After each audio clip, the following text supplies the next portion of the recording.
Audio description narrates on-screen visuals for visually impaired users, implemented as a secondary audio program. To disable it, start by pressing the Home button on your Xumo remote to access the main menu.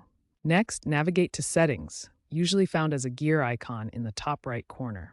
From there, select Accessibility or Accessibility in Language. Locate the Audio Description or Descriptive Audio option and toggle it off. This setting should persist across reboots, but may need to be retoggled after firmware updates. Note that this setting may not affect third-party apps. If the global setting doesn't disable audio description on a specific channel, pause the playback and press the Options or Menu button on your remote. Look for an audio description setting within the channel's menu and disable it there. If issues persist, try resetting your Xumo box via Settings, System, Reset. Remember that not all content provides audio description.